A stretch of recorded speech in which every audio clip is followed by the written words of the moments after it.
Olá, graça e paz, louvado seja Deus. Esdras capítulo 6, versículo 13, completando o templo. Então Tetanai, o governador daquém do Eufrates, Setar-Bozenai e os seus companheiros, assim o fizeram pontualmente, segundo decretara o rei Dario. Os anciãos dos judeus iam edificando e prosperando, em virtude do que profetizaram os profetas Ageu e Zacarias, filho de Ido.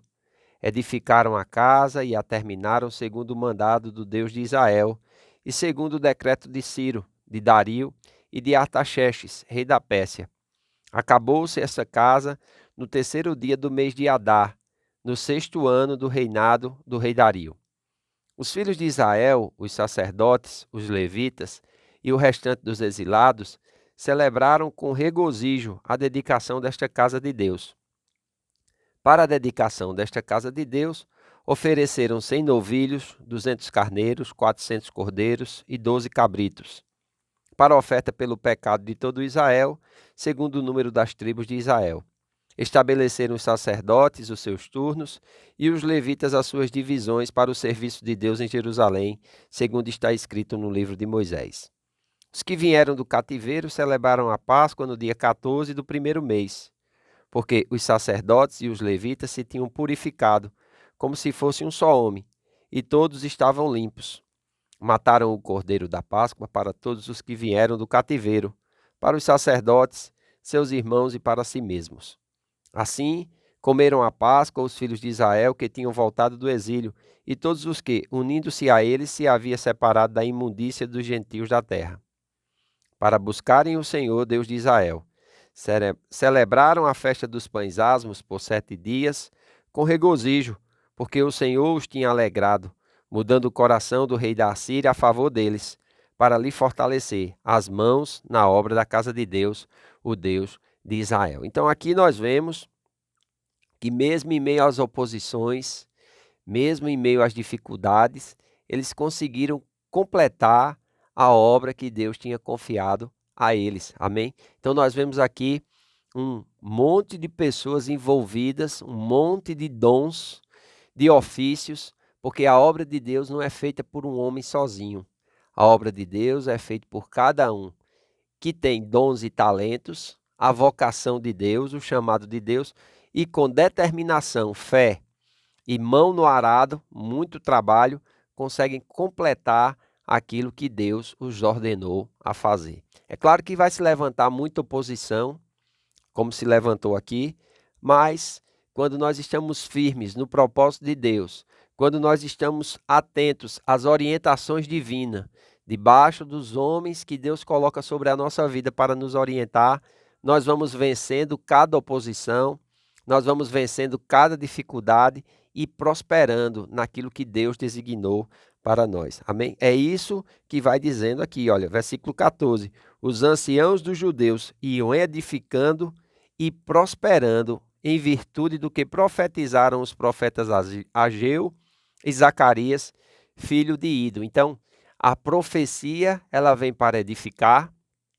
exortar e consolar. É esse propósito a palavra profética. Amém? E nós precisamos entender isso. Essa edificação de construir em nós uma base sólida, uma firmeza doutrinária e uma vontade firme de agradar a Deus independente das circunstâncias.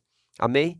Também de exortar, fazendo com que a gente corrija os erros, corrija as rotas. Amém? Como alguém já disse, a visão ela deve ser escrevida de caneta, porém o percurso deve ser escrito a lápis. Por quê? Existem coisas que acontecem entre o ponto A e o ponto B que precisam de correções na rota. Então, a profecia tem esse poder também, né? Edificar, exortar e consolar.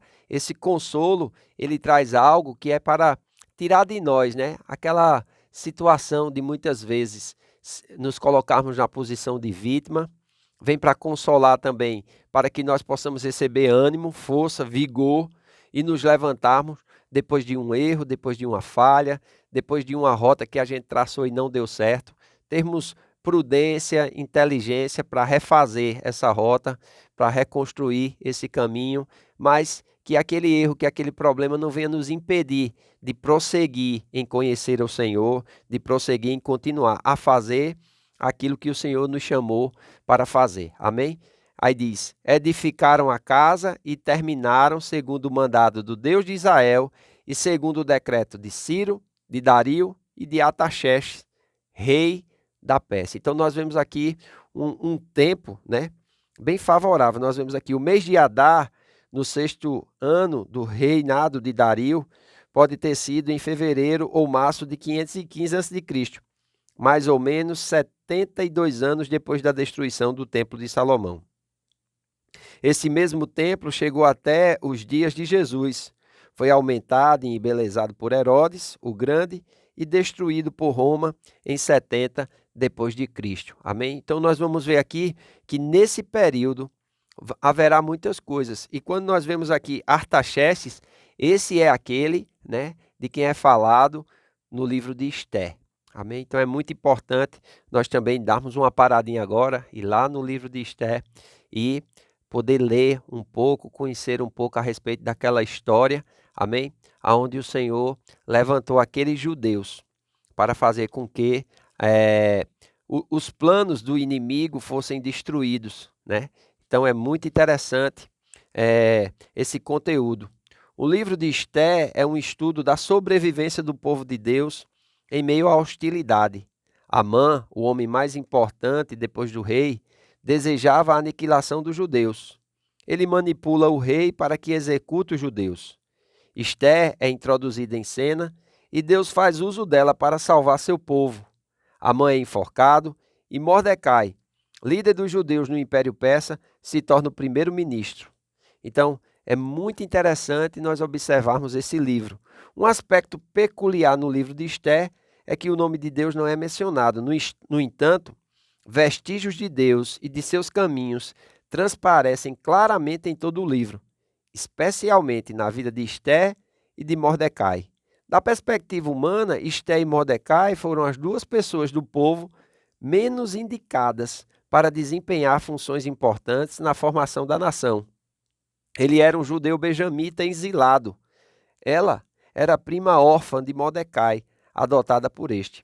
A maturidade espiritual de Esther é percebida na virtude de ela saber esperar pelo momento que Deus julgou adequado, para então pedir ao rei a salvação do povo e denunciar Amã. Mordecai também revela maturidade para aguardar que Deus lhe indicasse a ocasião correta e lhe orientasse. Em consequência, ele soube o tempo certo de Esther desvendar sua identidade judaica. Essa espera divinamente orientada provou ser crucial e comprova a base espiritual do livro.